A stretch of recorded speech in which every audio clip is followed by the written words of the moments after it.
I think as more people join in, I think we can, in the interest of time.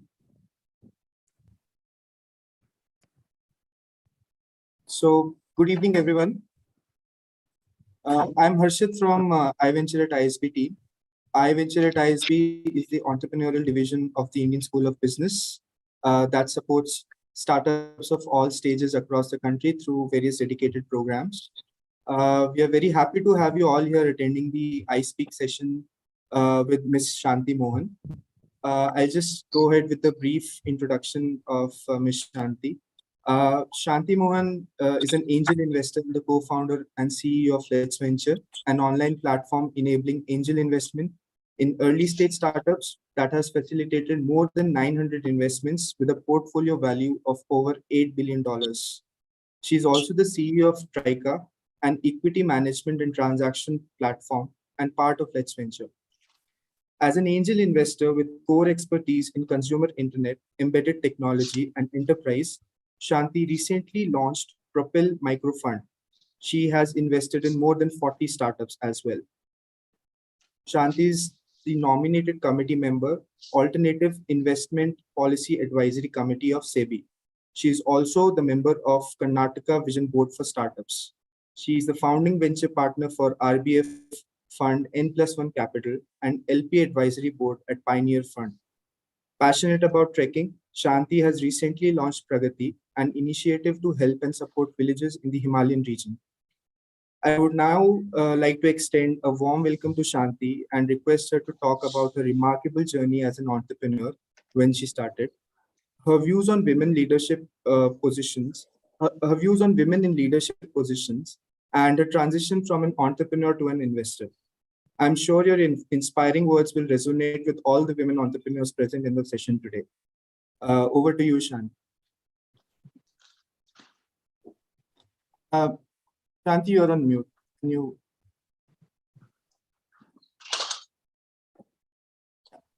Oh, thanks, Harshit, for having me. And, very happy to see all the women founders here who want to kind of build companies. It's amazing because, I did my first startup. And if I were to just look at my own journey, I did my first startup in 2000. And that point of time, there was not too many networks. There was not too many support you would get, even as a male founder, right? So not just for a woman founder. There was not a very large ecosystem. And, we used to only have TIE at that point of time. So we would go and, meet other people. There was not much of LinkedIn. So much harder to build a company. But of course, when I started LetsVenture in 2013, I think at that point of time, interestingly, the startup ecosystem was very nascent, right? So there were not too many. I mean, if you look at it, the startup ecosystem was probably about 7 to 8 years old, right, at that point of time. But we were very fortunate because I think in 2015, Startup India happened and we got the tailwinds of that. And, we were at the right time with the tech platform. Because if you look at the thesis of LetsVenture, we built it with the vision to make the process of fundraise easy for both founders and investors. So it was a very, very simple vision. We said, how do we make the process of investing easy for everybody who wants to be a founder? And as an investor, how do we make the process of investing easy for you to be easily able to discover startups you want to invest in or you might have interest in the sector? So that was a very simple vision. And of course, if you remember, this is like the early phone pay. I mean, there was no phone pay, Paytm, there was no online payment systems. And I was here trying to build a platform where investors could invest 5 lakhs, minimum of 5 lakhs through the platform. So everybody's like, I think, this is not going to work. But, if you look at at that point of time, I had been a founder. I had made a lot of introductions to founders, to other investors. Because I had actually, after my exit of my first startup, I had gone to the US where I had worked, and then I'd come back to India. So if you look at the ecosystem, it was actually pretty nascent, right? And intuitively, you knew that there had to be a better process of fundraise, right? And I think just when I look back on the journey, I don't think it is I knew what LetsVenture would be today, right? So I think as a woman founder, or even as a male founder, if you have an idea, you really believe there is a value in what you're building, I think you have to just go start working on that idea, right? I think you have to have a bias for action. I think too much of analysis and too much of trying to just sit in your home and trying to analyze the market doesn't work. It is important for you to go out to the market, talk to your customers. It is important for you to go validate some of the ideas you're building. And as you start talking to more people, your idea will actually start to either morph out into something else, or you will have a deeper understanding of the problem you're trying to solve. Right. So really that is the key to being a founder, right? Is that you should ensure that you acknowledge that you don't know everything, and you are going to go talk to the people in the market, you are going to talk to your customers, and you are going to try to very sharply define the problem you're trying to solve. I think that is the key point to entrepreneurship. And today, interestingly, I mean, I was presenting to one of my investors in what we are doing today at LetsVenture, and he said, you're always 5 years ahead of the market. He said, when the market wanted early stage in 2016, you did early stage in 2013. And now we are trying to build a new product on LetsVenture where we are saying we want to allow funds to come and raise funds, right? Like there are so many funds which are fundraising, so many smaller funds, so many micro funds. So we want to look at a different kind of space. So he's like, yeah, this market will take about 3 to 4 years to mature. But you're always being ahead of the market. I don't know if it's good or bad. I really don't know the answer there. I just know that whatever we do at LetsVenture, we ensure that there is a value which is getting generated back to our shareholders. We are hiring some of the best people to come work with us. We are ensuring that we're building a culture where people really enjoy coming to work at LetsVenture. What is the problem I'm trying to solve? What is how much money do I have to raise? I think it goes beyond that in the first conversation. Beyond that, in terms of what is the team you are going to build, how are you going to look at a lot of things, right? Finance, HR. So when you start a company, you have to wear all the hats, right? You have to wear an HR hat, you have to wear a product manager's hat, you have to wear a sales guy's hat, you have to wear the content writer's hat, right? Everything, because you're trying to kind of go really deep into the business. I think that is what is key to entrepreneurship in my mind, right? I mean, while of course everybody talks about resilience and all of that, all those are features which is needed. But I think as a founder, I think it's very important in the first 2 years to be completely hands-on on the business, right? Because that gives you an ability to know what to build, to create the right direction for the team, not ensure that you're able to find the blame on someone else if things don't work, right? You are finally accountable for everything which happens in the organization. Like there is no one to pass the buck today, right? As well as, of course, no one. I mean, you get all the credit, right? So you have to also take all the slack when the business doesn't do well. So for me, I don't know how to explain this, Harshit, but really, I think there is. I mean, it is like trying to explain how to swim, right? I think unless you don't swim, you don't know how to swim. Right. So unless you don't be a founder, you won't know the challenges of being a founder. Like I'll give you a very simple example, and I thought it was so interesting.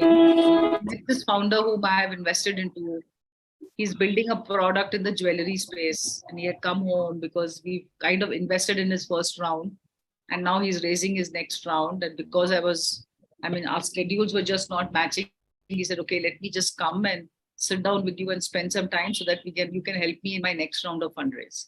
Right. And as we were talking, it was so interesting. He said, I've moved my kids from an international school to a not a local school, but like a Indian school system, right? So from moving from IB to CBSE. And then he said we moved out from a bigger home to a smaller home. And before he started up, he was a head of a company at an MNC. He said we used to have international holidays. Money was never a question which anybody thought about. Always having good holidays and easy for everything, right? You have a EA in the office, you have a car, you have all of that. And he spent a fair amount of time in the corporate space, right? but then he decided he wants to become a founder. And it's been 2 years since he started. He said, I thought within 2 years, I will be like, things will be back and I'll be able to build this out quickly. But it's not building out quickly, right? But he still deeply believes in what he's doing. So I'm not saying that he does not believe in what he's doing. But his assumption that he could actually start making more money at the end of 2 years, start taking home a salary, it's actually the reverse. He has to still continue to put money into the business, right? And he said, I have a daughter who's 8 years old, and she came and asked me, Dad, we are actually doing all this just because your company is not profitable or what?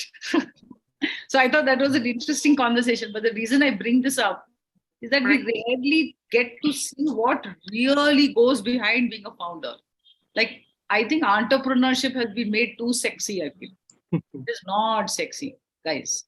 It is too much of work. It is too much of hard work. It's 24/7. Forget work-life balance if you become a founder. Just forget those words. Throw it out of the window. Because I think as a founder, if you start saying that I will not do this, I will not do this. And this is not true for all businesses. By the way, I have to put the caveat. This is only true for businesses which have to scale very quickly, where you need to raise angel money. If you want to build a small business where you don't want to take external capital, I think it's a great step, right? You own your time, you own your freedom, right? You have not taken anyone's capital, so you're not accountable to anybody, right? I think it's a great position to be in. But those are choices people make, right? So whether you want to do this or you want to do this. And there's no right and wrong. It is what works best for you is the right thing for you. So I am not an advocate of saying, aise karo, ye rule hai, wo rule hai, nothing. There's no rules in life. You create your own rules, and what works for you, make it your rule.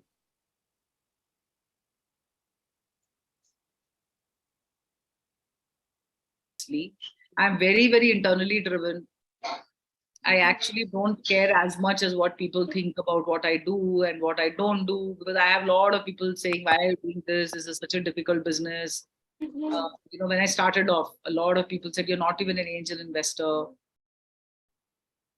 But there will be as many naysayers, as many supporters, right? So you have to pick the people you want to listen to, or pick the people you want to ignore. And especially as a woman founder, right? I think a lot of our audience here will relate to that.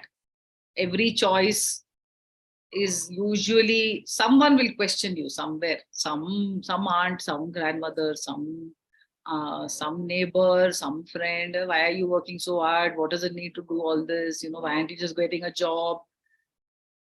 I think you have to know where to discern those messages, honestly. Otherwise, I think you can't live a good life.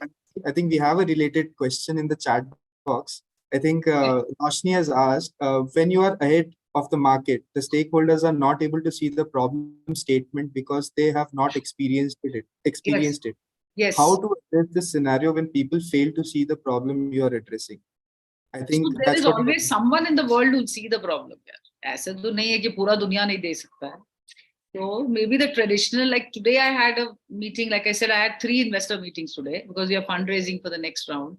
My first investor told me, no, you are not like, I don't know if this is like, like a lot of investors will think you spent 10 years, is it, so we have to really look at who are the investors you want to talk to. He was just being honest, and I'm being honest here, okay? So I think it's important to just stay true to what we are talking when you're talking to a group of people. So I don't want to make it sound like, oh, everything is so glamorous here, right? But I think there are very good investors who will believe in what you do. If you're passionate about what you're doing, if you are true to what you're doing, if you have a deep understanding of the problem you're trying to solve, I think you will find people who will then bet on you, right? So I define it as two things, right? When you kind of look at raising external capital, there is one a visionary, there is one a missionary, right? I think you have to make your list of people and see who falls into which bracket. If you're trying to build something which nobody can understand, then go to the visionaries, because finally you have to still map it to a much bigger problem or a much bigger message, right? Like we are like the infrastructure creators of the Indian startup ecosystem. If I were to take the big view of what LetsVenture is doing, right? I am the technology-enabled infrastructure builder for Indian private markets. That's a huge statement, right? I'm like trying to build the NSC for private markets, right? And that's a very big ambition we have. So I'm sure there are a lot of people. I mean, I have raised money from some of the best investors in India, and they have understood the vision. So I don't think that people can't understand it if it is too abstract. There will be some very sharp people and a lot of very good people who will understand it. It is your job now to find those people. I think, yeah, Roshni has responded that, yeah, thanks for the advice. Uma has a question. How do you recognize a good or a bad investor? Do we have a red or a green flag situation as founders? No, I don't think there is a good answer to that. The good and the bad only come out when things are bad. When things are good, everybody is good, right? Only when things start to tank is when they start sitting on your head and asking you questions. Mujhe wapas karo paisa. Why are you doing this? Why are you taking salary? All those are bad examples of bad examples of bad investors. But I think, somewhere you will also know, right? So when you talk to an investor, if suppose, see, that is what we are doing at LetsVenture, right? We are protecting you from all the bad investors, because all the bad investors are sitting on my team's head, right? Because they come through the LetsVenture AIF. They're not sitting on the founder, like directly trying to trouble the founder, right? My team takes a lot of it at the back end. Right. But I think sometimes if you meet people and somewhere you don't feel right about it, you should just stay away from those people. I think it's very, very important to not compromise on that, because you're going to build a company for the next 10 years. And I think every woman, every man has the ability to listen to his instinct. I think that small inner voice, do not ignore it ever. That also is true for life. That is also true for startup world. That's also true when you take money from investors, right? And I think we should not ignore that inner voice of ours, right? Because everybody has a beautiful compass inside them, which guides them in the right path. It's whether you want to listen to it because it is sending you a very uncomfortable message, or do you want to just ignore it and say, for now, abhi chalte hain, let me take the money and let me just figure out what I do later. Don't do that. Absolutely don't do that. It's better to endure it today than to endure it continuously for the next 10 years.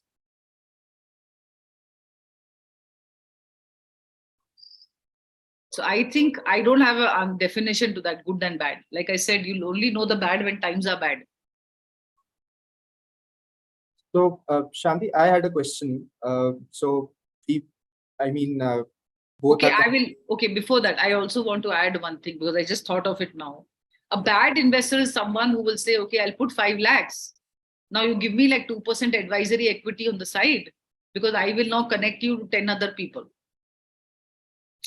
Stay away from those people, right? Because I think, everybody who's trying to make a fast buck out of you, I think it's good to kind of stay a little, try to gauge them well before you go take that money.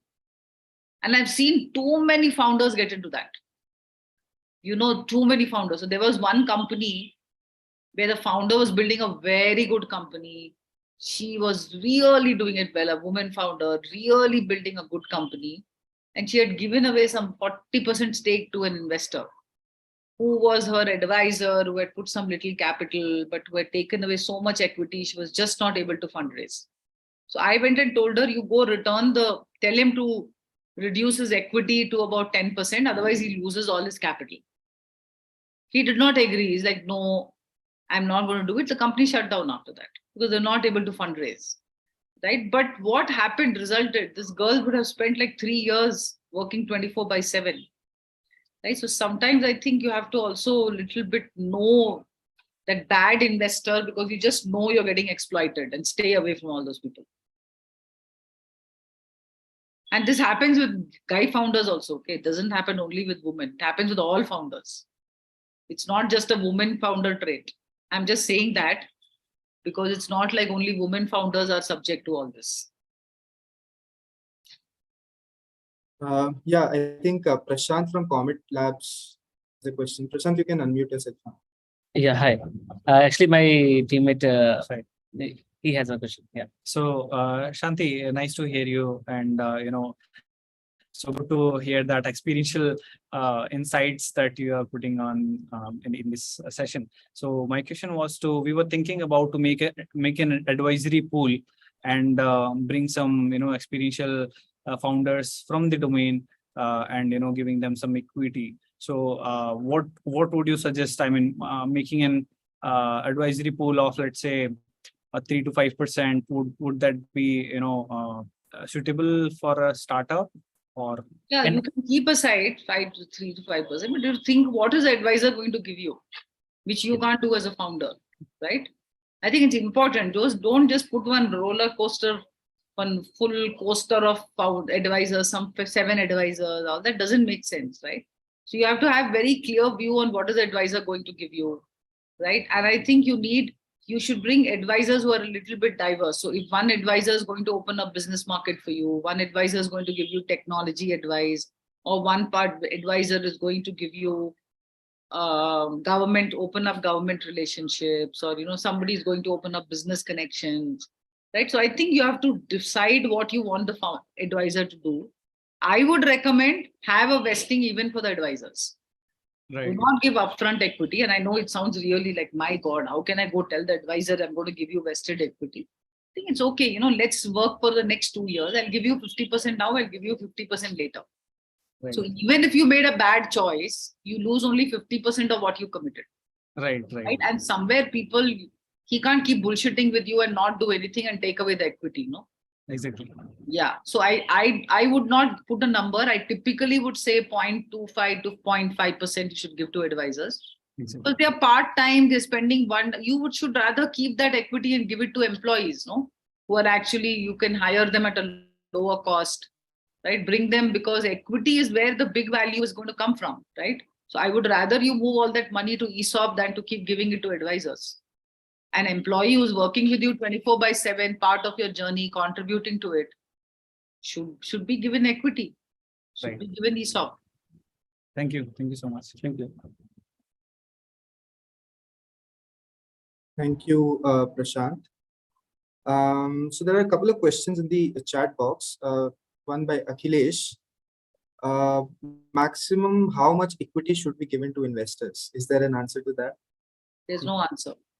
So there is an equity distribution law, right? So you have to look at the next, if you are a consumer company, you probably need to raise about 7 rounds of funding. You probably need to raise about 100 million in your course of lifetime, And at the end of that 7-8 years, you should at least own some 15% of the company as a founder. So do the math backwards.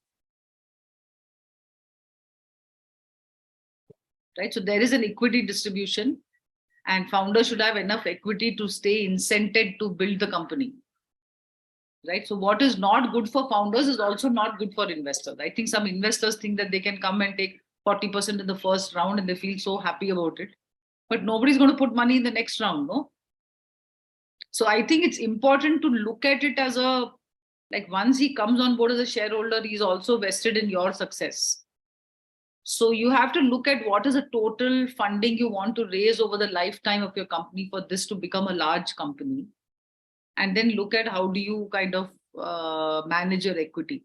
But I think at this initial stages of the company, right? Early stages, seed stage, series A, don't give up more than maybe 15-20%, right? Then series A kind of go up to again 15-20%. So every round, maybe look at 15-20%, 25% maximum, right? Because that way, then, once you become series D and all, then you'll forget all what we've talked about today. You would have learned much more than what I know. So I think after that, you will know how to manage all your investors. You will know how to get equity back, right? There's a lot of instruments used to ensure that founders continue to have more equity as they build the company. So I think it's okay. For that initial seed, like I said, just worry about seed and series A. Let's not worry about too much. But overall is that you have to understand equity distribution. That is rule number 1. Rule number 2, in seed and series A, don't give up more than 15-20% per round. So build enough value so that you're able to get to that valuation. Don't chase valuation and define value. Build value and chase valuation. It's a little different. What comes before and after? Okay, ma'am, currently my company is into proprietorship. Now I am converting it into LLP. So what would you suggest? Better to go for LLP or private limited? Because It depends. It depends. If you want to never raise funding, no, I need funding. I want to start with funding. then you have to go for private limited. Nobody is going to put money in an LLP. Okay. LLP, you can't put money. You can't raise capital. Okay. But I have decided that always keep my equity till 60% and I will dilute it by 10%. The way I will get investors. That Great. depends. If you're able to get, it's great. Because I have fear that someone The valuation is, the company building is not about valuation, by the way, right? You want to own probably 10% in a $1 billion company than own 50% in a $10 billion company, right? So I think it depends on what is the value you're creating.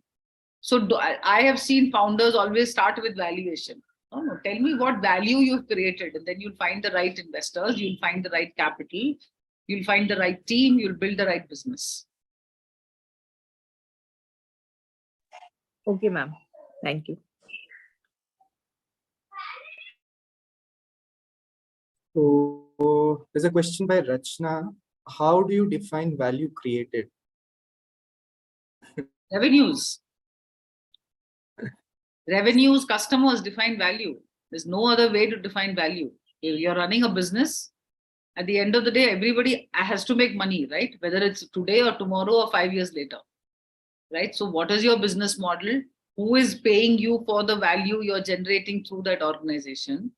Which customer is willing to pay? If it's everything is free and nobody is willing to pay, you have to go back and really question what are you building if nobody is willing to pay.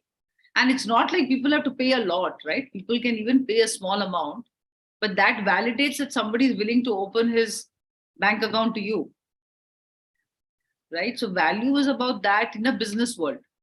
I'm not going to get philosophical about value. So there's another question. What percent of equity should be considered for deserving employees? I would say, like at LetsVenture, I've always believed employees are my integral part of my journey. I don't want to make money if my employees don't make money, right? So for me, that is the philosophy, because I will feel very guilty if I just make all the money. So at LetsVenture, we've always kept about 15% of our pool as ESOP. And people have always told me you're very generous. I think it's okay. I think, everybody's putting in time and effort, right? And, I think it is great at the end of the day, if all of us make money, I think that will be the real outcome you could create as a founder. Wealth creation, right? At the end of the day, it's all about wealth creation in different forms. Okay, Shanti, I have a question in interest of all the women entrepreneurs that are here. So are there any scenarios where investors are more interested in investing in female founded ventures or otherwise? Actually, I don't know. Sabha might be a better person to answer this because she runs the WIN program, right? So we ran a WIN program where we educated about 200 women investors. I think Sabha can answer this.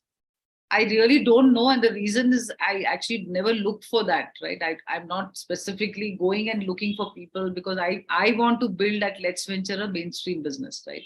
I want to compete with the market. I want to be a player in the market. Today, we are the category leaders.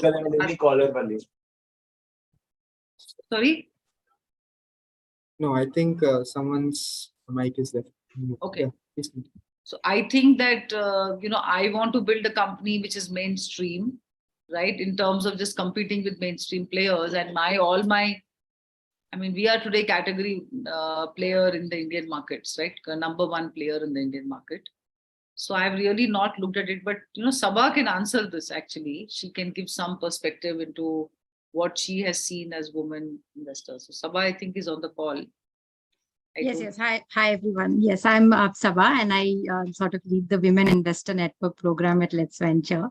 So yes, I think, in terms of, I think when, working with women investors, of course, we've, I don't think we've really seen a kind of a pattern where, people are, of course, women supporting women, that's always a plus point, right? Women investors definitely resonate with women founders. And sometimes when, the synergies are there, we've seen, but I don't think there's a, direct impact. Like ultimately it is the founder that's important, what is the business that they're building, with the conviction what they're sort of building, right? That's more important. And definitely I don't think that kind of a bias comes in when sort of investors look at it. So I think that's a little what I have observed in my interactions with women investors. Yeah.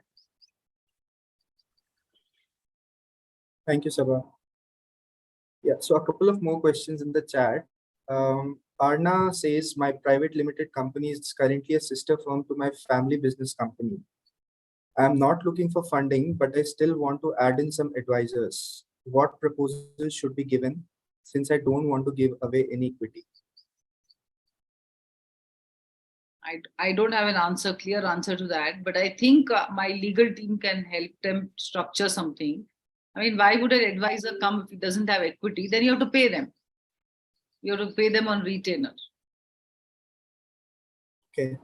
So Rachna is asking, what is an acceptable growth X? We had a 16x growth, 4th year of business until last year. But this year revenue generation was same as last year. Does that raise doubts on growth prospects? No. I think it's great if you maintained your revenue. I think it's a good story.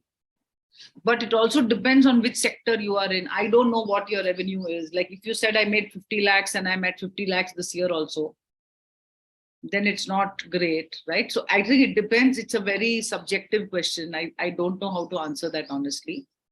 And we can look at it separately. Sabha and the team can look at it separately, and then we can look at it. Okay. Yeah, so I had one more question, Shanti. So like we as an ecosystem enabler, like LetsVenture, or say for example I-Venture ISB, how can we as an ecosystem enabler motivate and promote more women in entrepreneurship, towards entrepreneurship? Do you have any views on that?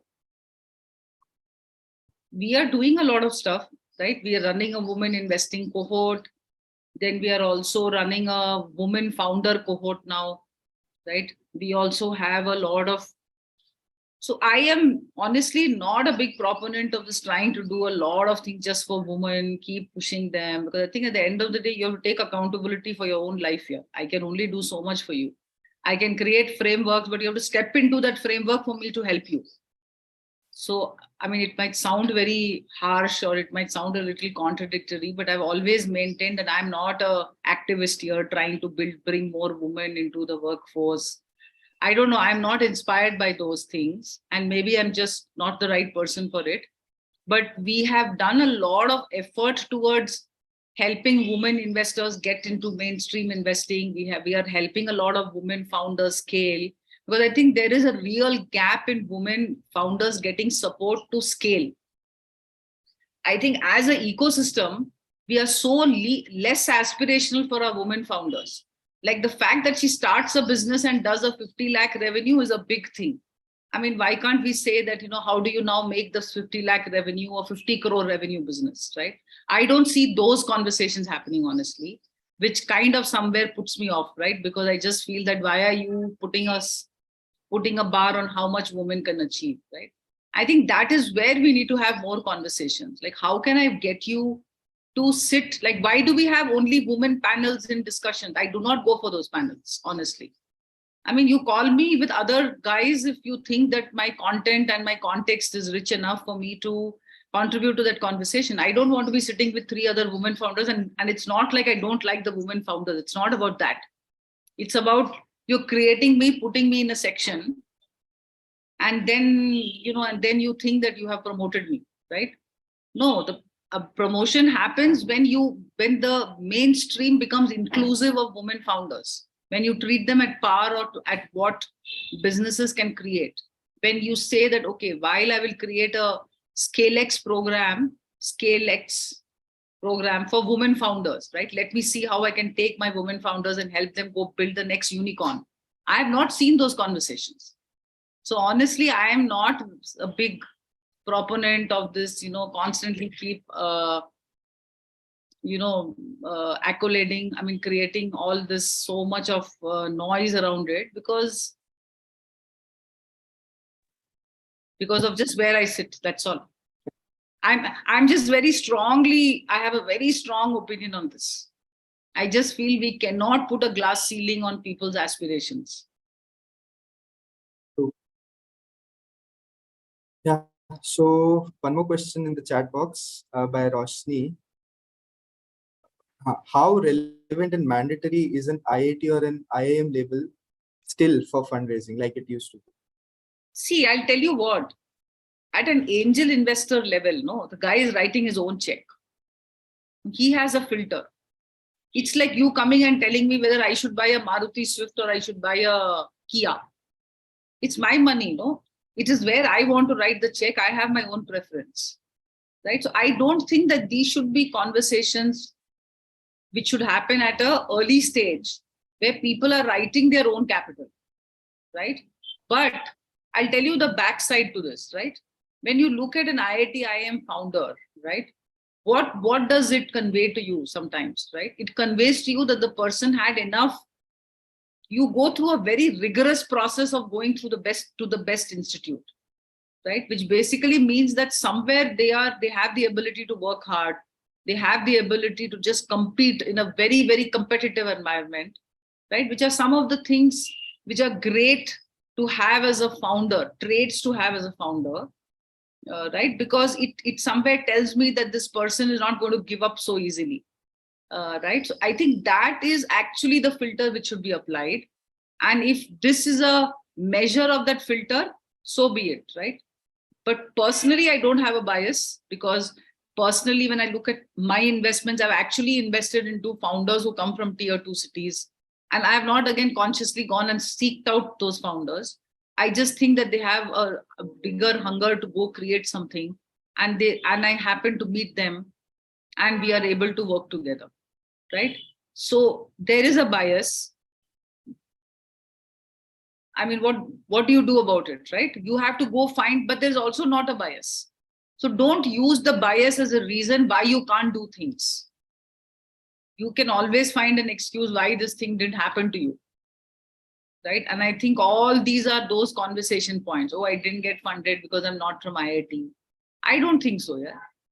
I mean, you have world CEOs who are not from IIT, who are from India, right?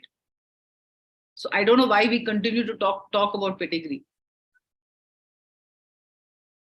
Thank you. So one more question by Aditya. We are into training kids in fitness. This year, we are doing a pivot and focusing on building tech. Our revenues have gone down for that reason. It becomes challenging to explain. How would an angel investor or a VC look at this? You have to show him the big picture. You have to show him that you understand what you're building. You have to show him that you know what you're building.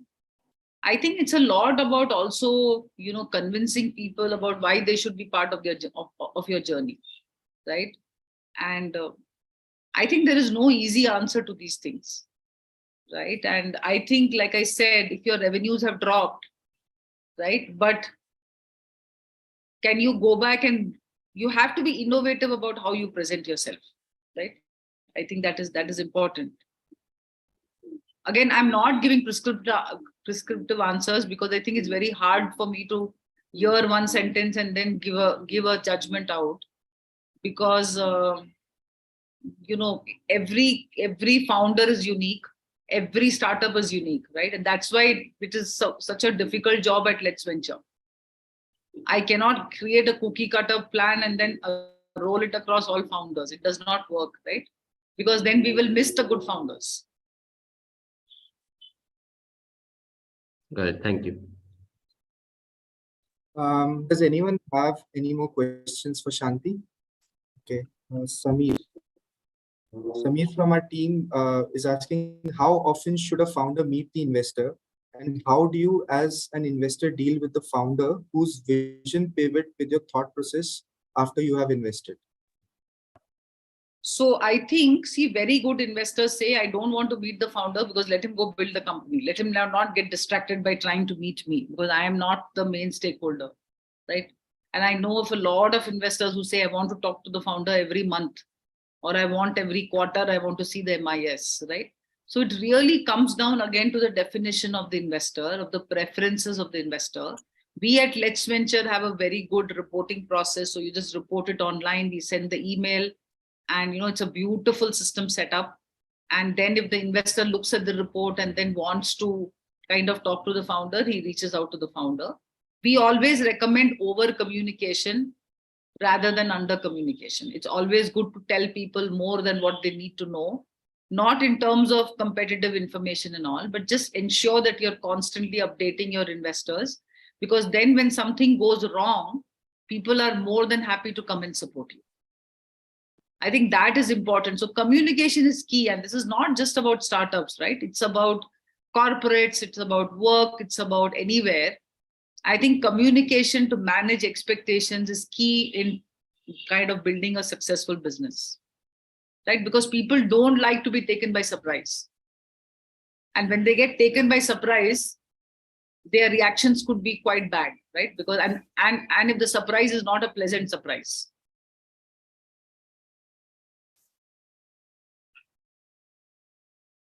Thank you.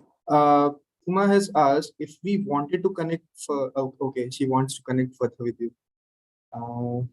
Yeah, so maybe connect them to Sabha, Yeah. like anybody. I think we should just put the team's email there. If it comes to me, it will just take longer for you to kind of just get to the next step. I think it's good because we have a team which is always working with founders. Okay, so Rachna has a question. How comfortable and investors are with respect to mentoring and handholding? So as a founder, if an investor has put money into your company, seek out support, but be very specific in the questions you want to ask. Don't say, I need your help. Now, what help do you need? Okay, I need your help to build my GTM, right? Now, that is a very, very broad question, right? Because now the investor has to understand everything about you, right? So I think it's very, very important. Like I have some amazing advisors, but when we go with a very specific ask. Like I need a connect to this. I want help with this. Very, very specific. And they always give me that support. So we have to do all the thinking and heavy lifting as a founder, but I think people are more than willing to provide support. I think the ecosystem is very, very good in India. People are more than happy to give a lot of information, lot of support. I think there's a lot of forward giving happening in the ecosystem. I know of very good founders who give time. It's for you to ensure that you're asking the right questions so that they don't feel like you're just coming to them randomly with some very vague question, right? That I think is important. Thank you. Someone from La Advantage Business has asked how to develop that roadmap for the road ahead. It's a very broad question. This is like saying, how do I go build a company? I cannot answer that question. You should know how to build a roadmap. I'm sure ISB is teaching you that, no? How to build a roadmap.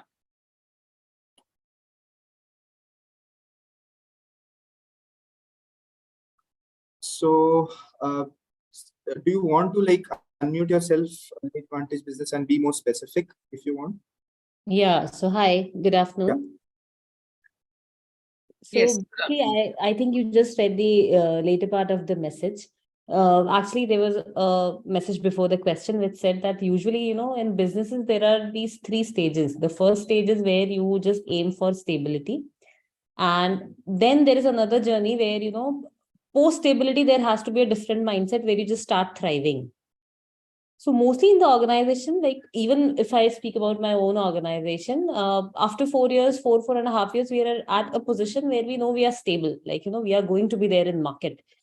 But post that, leaving the operational hassles and again thinking from a different direction of taking it all together to next level, there has to be a transition that happens in the mind of the entrepreneur first, and then in the systems and processes.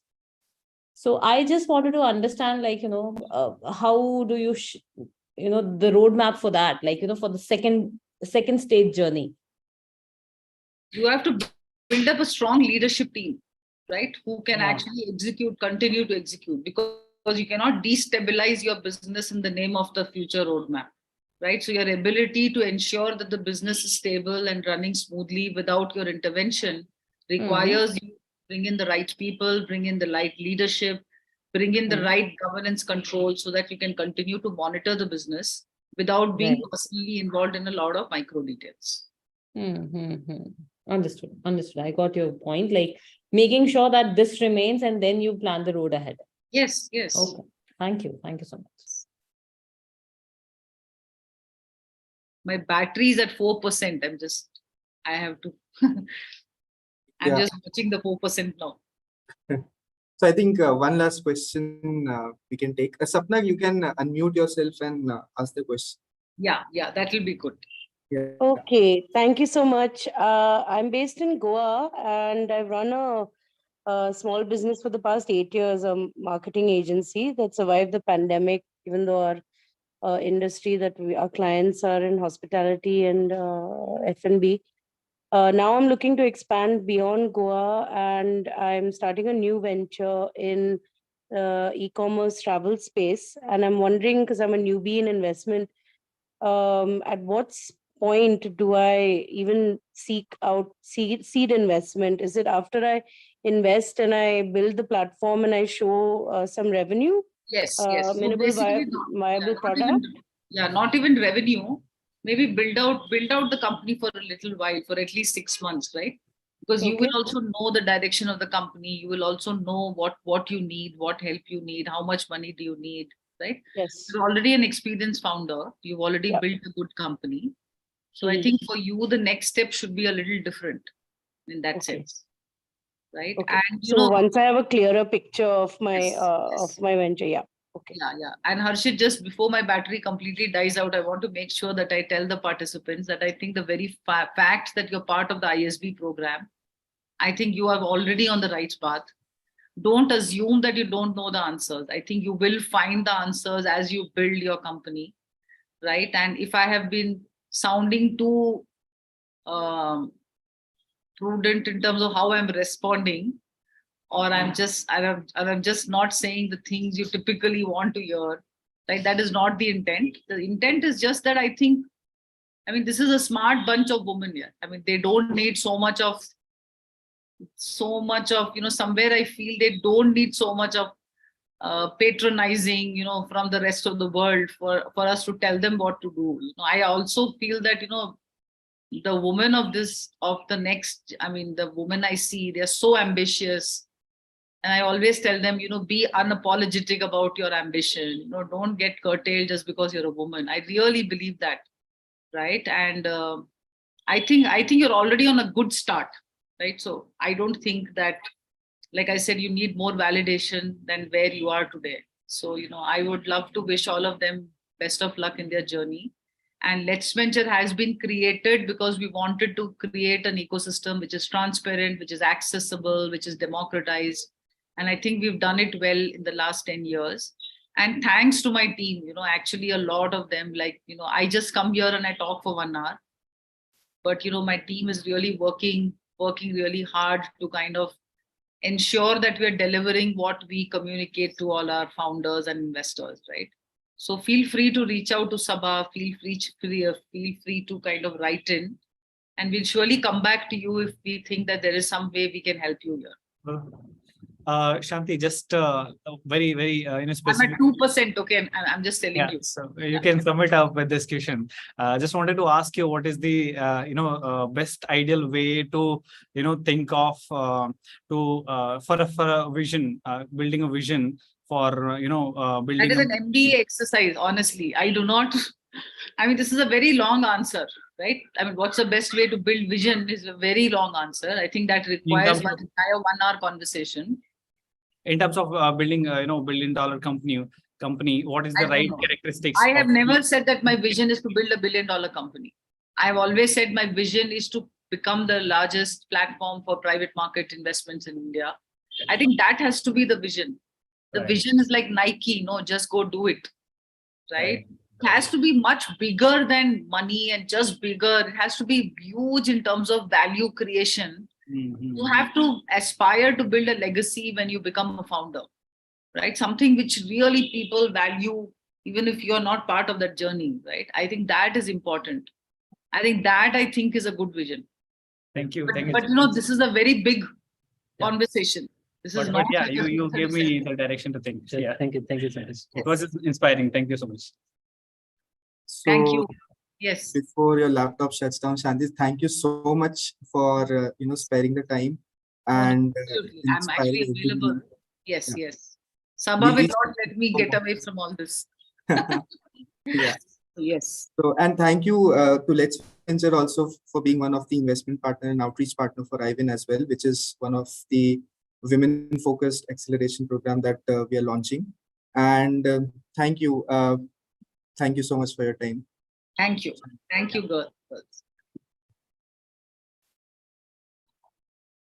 Thank you, everyone. So yeah, so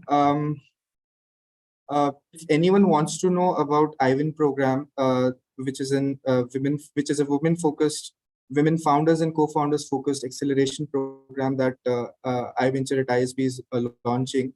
It will be the second cohort of the program, and I've posted the links on the chat. You may just apply there. Tomorrow is the last day to apply, and those of you who are waiting to hear back on the applications, you'll hear back by next week from us. Yeah. I think Snehal, you can unmute yourself. Yeah. Sir, I have already filled one form, I think Yes. 1 month back. So do I have to fill again in the given link? No, Snehal. The applications are currently being screened, and you will hear from us by next week. Okay, sir. I will get the mail, right? Yeah, you will get a mail.